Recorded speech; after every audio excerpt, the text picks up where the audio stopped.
Hi, everyone. I'm Carly. And I'm Sophia. And this is Away She Goes, a podcast from Girls Who Travel. Each episode will help you feed your wanderlust with travel tips, stories, inspiration, and more.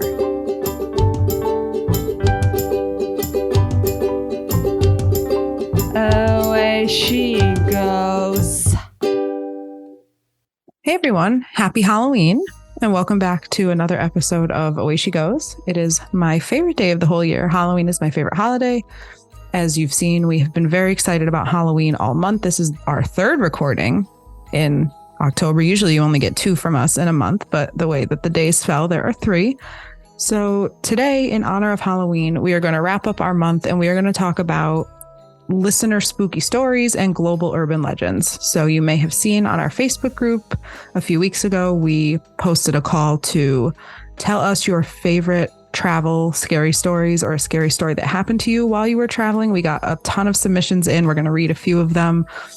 Sophia and I actually are going to tell one each of our own scary stories, things that have happened to us. And then we're going to just talk about a few global urban legends to get us into the Halloween spirit today. So grab your candy, grab your Reese's peanut butter cups, whatever your favorite candy is, and sit back because we have a bunch of scary stories today.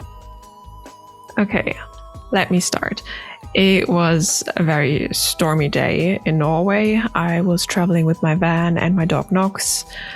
We had just been on one of the worst ferry rides that I've ever been on.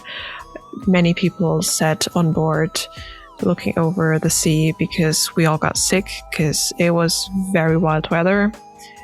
When I got off the ferry, it was quite late. It was the time where it doesn't get dark in Norway, but it was still late and I needed to sleep. I first parked next to the sea with a lot of other campers, but it was so windy that the van kept shaking that I decided that's just not the place for me that night. So I looked for another spot, and sure enough, I found a car park for hiking. And so I went there, and it was pretty decent. It was a little bit off the road, but there were no other cars whatsoever. I mean, it was quite late. It was very bright, but it was late. So then I just closed the van and went to sleep. A few hours later, I wake up to my dog on the bed barking his head off. He's a shepherd, but he's quite the guard dog. And I also noticed the van was shaking. It was moving from side to side, and I was not parked where it was windy. It was not from the wind. So I wondered, what the fuck is happening? I'm very glad that I have my little shepherd with me. But then I heard the bells. Sheep bells. Yeah, so the resolution of the scary story was that in the forest near the hike trail where we were parked, that there were sheep that were roaming around freely, and when they saw the van, they saw the perfect place to scratch their little butts, which then made the van shake, which then made the dog bark. And it wasn't scary after all, but in the moment I woke it was up probably terrifying with half a heart attack. Yes. Oh God. Oh, I didn't know. I had not heard this story. I wasn't sure. All I can see on our prep document is Sophia's encounter with sheep, and I'm like, what? Were they standing in a circle? I was just all week I have been wondering what the sheep I'm like, were they standing in a circle around the van? Did they summon a demon? What were they doing? They were just scratching their butts. That's all. Yeah, they summoned my demon dog. All right. So my story is it's actually not travel related. I'm sorry. But it was by far the creepiest, weirdest thing that has ever happened to me. So I was in high school. I was in 9th or 10th grade. Maybe I was 14, 15 years old.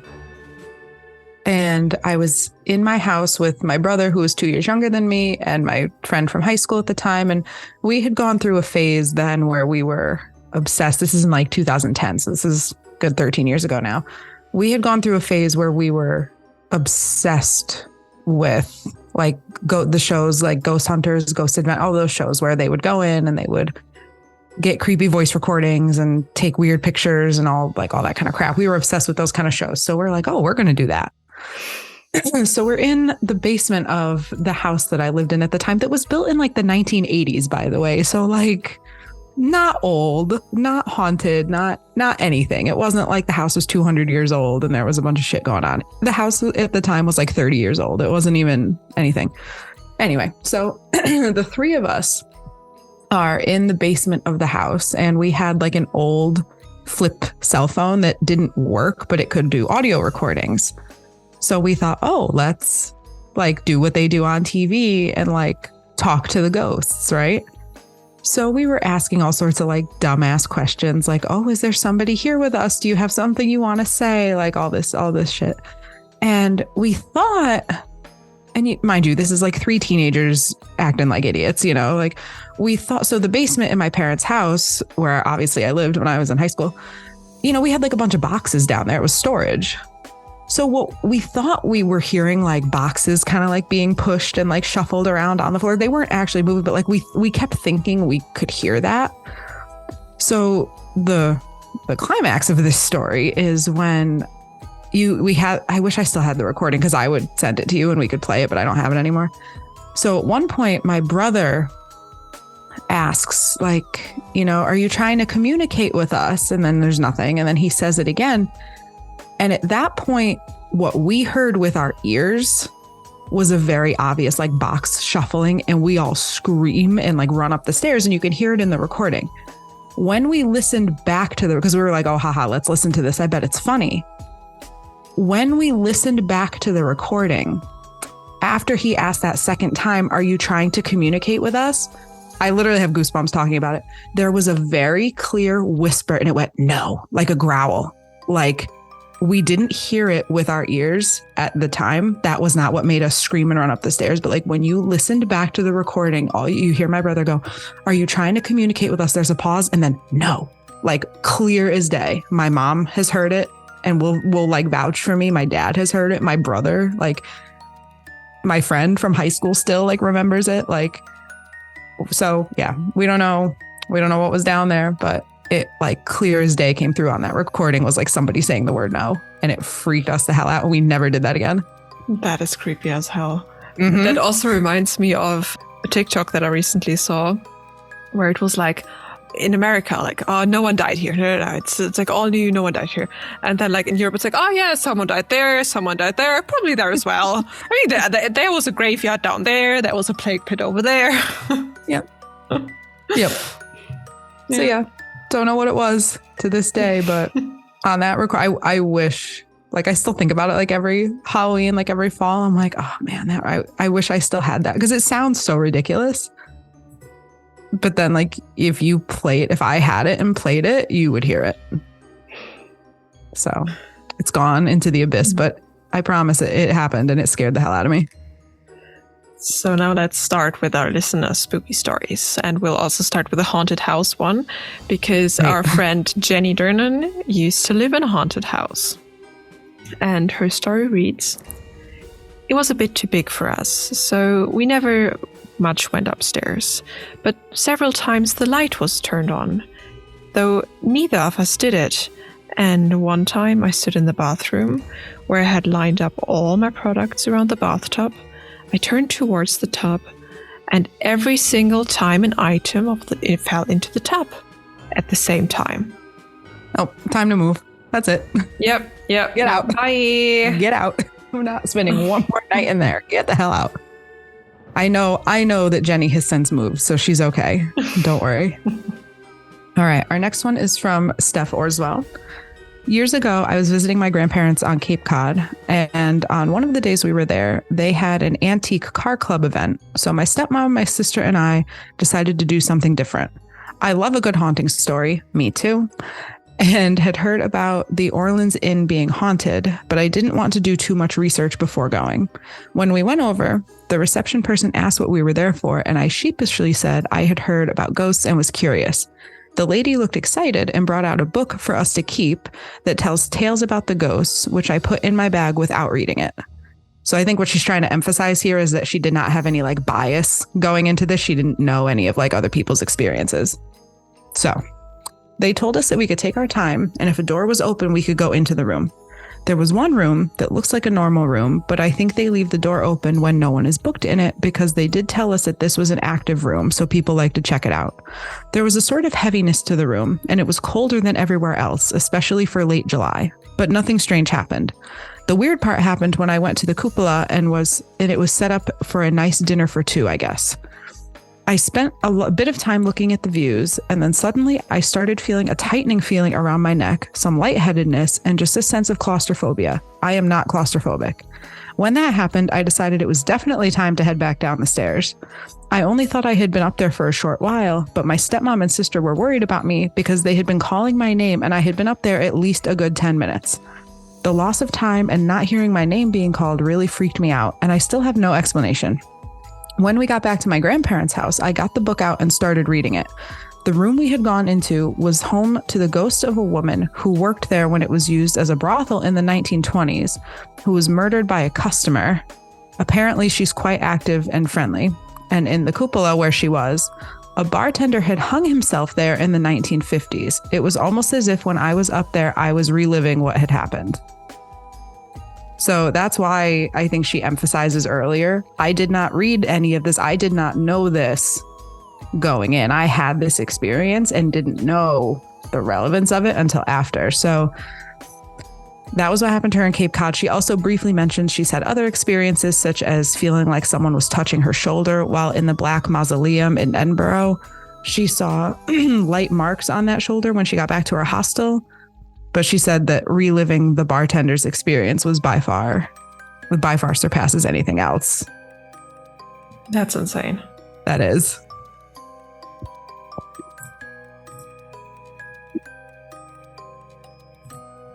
So the next story is from our friend Stase Javashvili.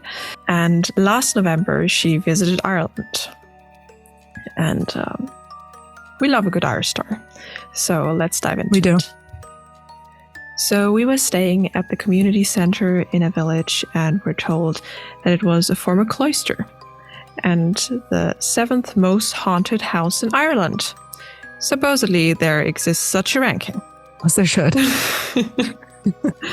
32 people had died a violent death at that place, and there were many ghosts. But a lady in white was the most famous one, and many visitors had seen her in the stairs, and she was killed in the room 1, just above the stairs, and also has been seen there. Room 1, of course, happened to be the room I was staying in during the 3 nights there.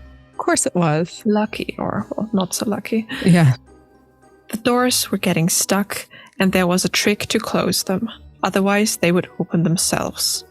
I was scared to go to the bathroom, which was down the hall during the night. There were weird sounds of an old building with an old heating system, but I didn't meet any ghosts. Luckily, because later we have some stories about a Scottish haunted house, and did not go so well. No, it didn't.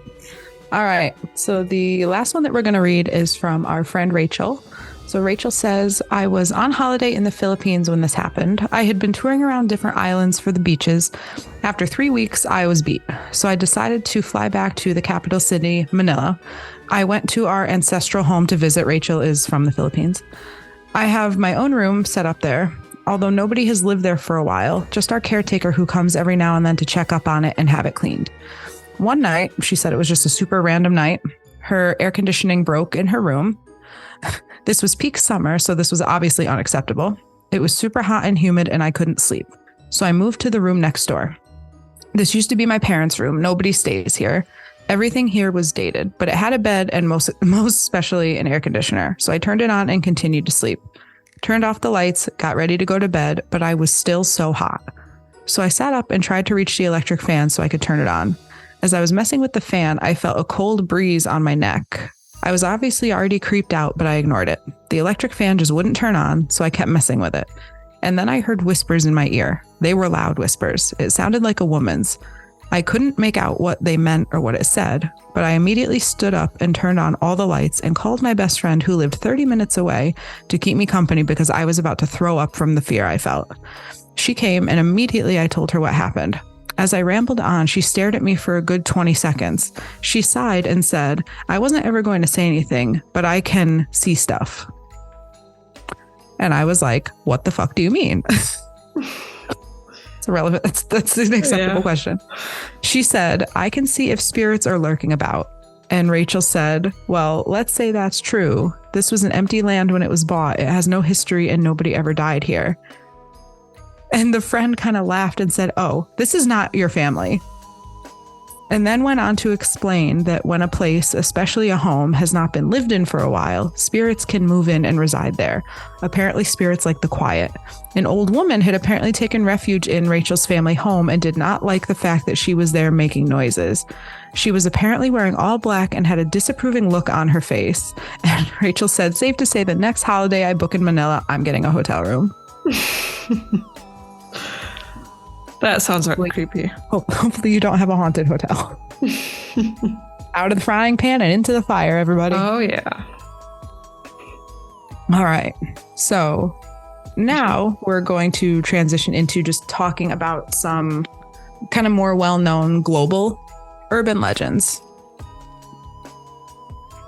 Yeah, let's start with Scotland and the haunting of Castle Stuart, which we picked to remind you that we had a very great first Halloween episode at the beginning of October where our guest's name was Stuart. So go check that out if you haven't heard that yet. But back to Castle Stuart, which is reputed to be one of the most ghost-infested castles in Scotland. Upon inheriting the castle, the Earl of Moray opted to lease it out, but quickly found that individuals were too frightened to stay there. There were murmurs of headless specters meandering through the hallways, dreadful shrieks emanating from an unidentified origin, and the sound of footsteps rushing up and down the stairs during the night. The Earl extended a reward to any courageous individual willing to spend the entire night within the castle. Eventually, 4 local gentlemen, including a clergyman, a Presbyterian church official, a cobbler, and a robust individual named Rob Angus, bravely came forward. The minister experienced a horrifying nightmare. He was the one that stayed there in the first night, and in the nightmare, he saw someone drenched in blood, a figure towering over him, slowly entering the room and settling in an adjacent chair. Upon awaking, he discovered he was still alone, but his mental state was forever altered. The church elder encountered a colossal, blood-soaked man bursting into the room and launching a dagger attack. In the morning, servants discovered him unconscious on the floor. Similar to the shoemaker's encounter was very similar. He heard the door open, witnessed a menacing dark entity with split hooves approaching him.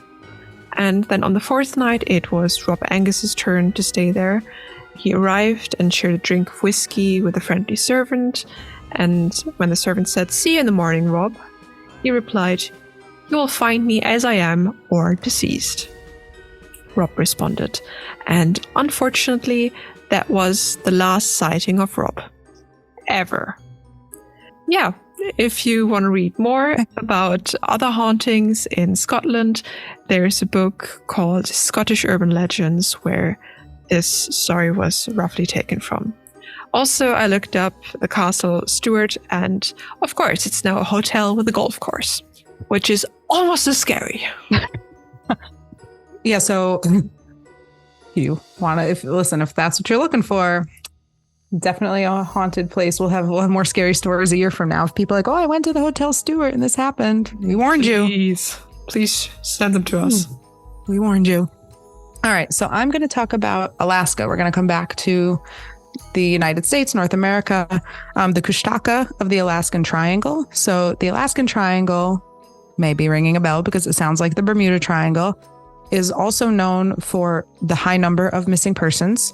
According to the LA Times, approximately 5 out of every 1,000 people that disappear do so in Alaska. That's a pretty high statistic there. Some people attribute these disappearances to the Tlingit tribe's belief in evil spirits known as the Kushtaka. The Kushtaka are believed to be shapeshifters, like half human and half otter. Otters are cute though. Right. Who lure their victims to the water with deceptive cries and ultimately drown them to steal their spirits. So it almost sounds like a siren. Oh, yes, very much so. Like out in the water, luring you out in a storm, kind of makes people go away from the safety of the land, out into the water, and then they get you. Yeah.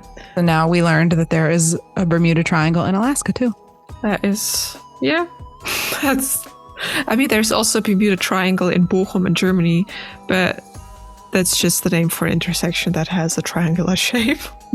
I don't think stuff gets lost there, and people definitely don't die there. People don't like accidentally fly into it or anything. No. I have actually flown over the Bermuda Triangle, I think 3 times. And I have been just because it's the triangle. I think it's like Miami, Puerto Rico, and Bermuda, like are the 3 points of the triangle. And I've been to Puerto Rico twice, and I've been to Bermuda once. And you fly, you know, over. So I'm like, you know, I've escaped unscathed so far. Well, I feel like it's not as much of a problem now with the modern, with all the modern technology. I just jinxed it. Oh no. No, knock on wood. So next on we have Japan. And if you're a fan of Japan and Japanese culture, or just a friend of urban legends, knock yourself out. There's a whole Wikipedia page with lots and lots of stories. We had a hard time just picking one because there were so many. There were like a dozen to choose from. Probably even more. So the one we chose is about human-faced dog. A word that I could try to pronounce Japanese, but I will just refuse because it's going to be wrong. So these creatures are dogs with human faces that are said to appear at night in Japanese urban areas. They are rumored to be able to run along highways at extremely high speeds, which allows them to overtake cars and then look back at drivers with their human faces. These creatures can also talk, but prefer to be left alone. In some stories, which are often presented as comedic, wherein individuals may encounter a dog rummaging through garbage, only for the dog to look up, revealing itself as this creature, Jinmenken or whatever. Now I did try to pronounce it. Jinmenken sounds right. With its human face, and say something like, "Leave me alone," well, in Japanese. The explanation for Jinmenkens include that they are genetic experiments, or that they are ghosts of a human who was struck by a car while walking a dog. The concept of dogs with human faces dates back to at least as early as 1810, when a human-faced puppy was reportedly exhibited at a misemono. What is a misemono? Do we know that? We don't. Okay. Rumors about Jinmenken may also have circulated among surfers in the 1950s, but the modern concept of the legend is first known to have spread across Japan in 1989. Additionally, Jinmenken or human-faced dogs have made appearances in various media. A dog with a human face appears in 1978's American film Invasion of the Body Snatchers, and Jinmenken have been featured in the anime and video game franchise Yokai Watch. Also, if you're Japanese and would like to teach me how to say that word, feel free to message us. All right. So the last one that we're going to talk about is my personal favorite. I'm very excited about it. Any of my friends who are listening right now are rolling their eyes because they know what's coming. We are going to talk about the Blair Witch. The Blair Witch Project is it's a scary movie from the 90s, and it really pioneered what they call now the found film era of scary movies. So, spoiler alert, the Blair Witch Project is fictional. The urban legend was actually created by the directors of the movie as lore for the movie. Interesting. And what they did was, when they made this movie, they really went all out. They created this whole urban legend to validate the movie. And then the movie, what happens is 3 college students go into the woods in what was formerly known as Blair, which is in Maryland, to just try to film a documentary on the Blair Witch, and they end up having all sorts of things happen to them. But the movie is filmed from their perspective. The movie is all filmed on like 1990s cameras and like camcorders. And movies since then, like Paranormal Activity, is one that I can think of, where like, oh, the subject of the movie is filming themselves, and oh, we found this footage and now we're showing it to you. The Blair Witch Project started that whole trend. So it is my favorite scary movie. I watch it all the time. I love it. All of my friends are sitting here rolling their eyes at me because how much I love the Blair Witch Project. I don't know why. I can't explain it. Just like it. So the legend, though, like I said, was that the Blair Witch, who was Ellie Kedward, terrorized the town of Blair, which is in Maryland. It's now called Burkittsville, Maryland, during the late 1700s, and she eventually was executed for her crimes. But the following year, her accusers, as well as many of the town's children, disappeared without explanation. And as it was a very small town, and as a result, the town eventually was abandoned. But as the legend goes, other weird happenings continue to plague the area and are attributed to her restless spirit. And then these occurrences prompted the 3 college students in the movie to go into the woods and investigate. And that ultimately led to the events that you will see unfold in the film if you choose to watch it. Like I said, Blair Witch Project, I think it was released in like the mid-90s, if I remember correctly. But super creepy. And when you're young and you're watching that movie and you think that it's real, because that was the whole premise of the movie, is like people who watched it for the first time in the 90s thought that it was real. They thought that this is legit, you know? So first time I watched it, I think I was 13, 14. I was a teenager, and I was told by my parents, my mother, like, this is a documentary. They found this footage and made it into a movie. So when you think that, it freaks you the hell out. And in part of the movie, this won't spoil anything, so I don't feel bad saying it. The college students at one point walk into a point in the forest, and they basically find all of these like human figures, like made out of sticks, like tied together, like little stick people, like hanging from the trees. So while I was watching the movie with my mom, unbeknownst to me, my dad and my brother had gone outside and made a bunch of stick figures and tied them to the tree outside my bedroom window. So I wake up the next morning, open my curtains, and there's this tree right outside my bedroom window with like stick people hanging from it. Oh, goodness. Like, this is why I'm the way I am. Like, this is the problem. So yeah, I love the Blair Witch Project. Every year I watch it multiple times. And it was just really cool how they created this whole urban legend all to support like their movie franchise. And really for a while, people who watched that movie thought it was real. So go watch it if you haven't. It's kind of one of the classics. They did a not a remake of it. It was kind of a sequel they did one like immediately after that was not good. And then they made one in like 2016 that was like the brother of one of the original girls who had gone missing was grown up, and he and his friends got like drones and all of this technology thinking that they could like go into the woods and be fine. And they got all fucked up too. But it's not. I kind of like how you felt about the second Hocus Pocus movie. Like, I watched it and I was like, but it couldn't compare to like the original one. So if you're going to watch one, watch the original Blair Witch Project that was released in the mid-90s. There you go. I will get off my soapbox now. So that's all the spooky stories we have for you. if you'd like to hear more, we told you about a book, and there's some more Japanese ones. And one of my favorites to follow is Gio Rutherford on Instagram. She's also on TikTok. She does Spooky Lake Month. And so the entire month of October, she posts videos about all kinds of spooky, weird stories that are mostly real. So there's one about the Kamloops shipwreck in Lake Superior. There's something about Lake Vostok, which is a mysterious lake underneath the Antarctic ice. A lake that killed people, like places, like it's all very spooky, but also undeniably real. More so than some of the hauntings that we might have told you about.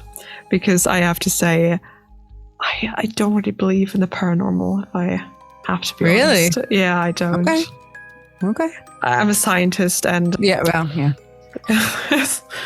the explanations are very thin. Okay. I do believe in the paranormal, so not all of it necessarily, but like when I watch shows like Ghost Adventures, when they're playing their stupid audio, I'm like, okay, yeah, sure, sure.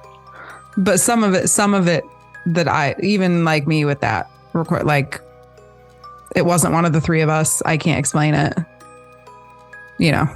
So I do to a point, but not like the dramatic Hollywood version.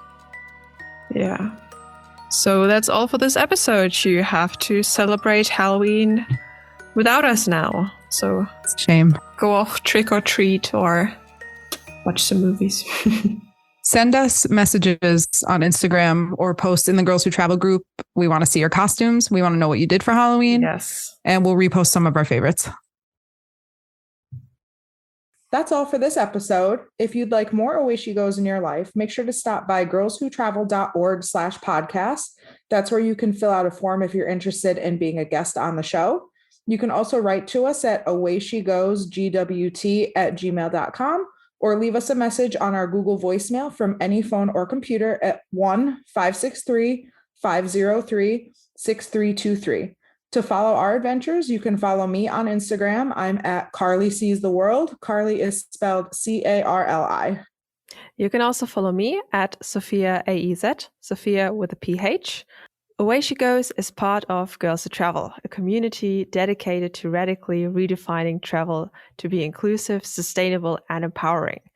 You can learn more about GWT, find travel tips and support, shop travel-themed items made by GWT members, and join our Facebook group with nearly 100,000 women all around the world at girlswhotravel.org. We can't wait to connect and explore with you. Away she goes.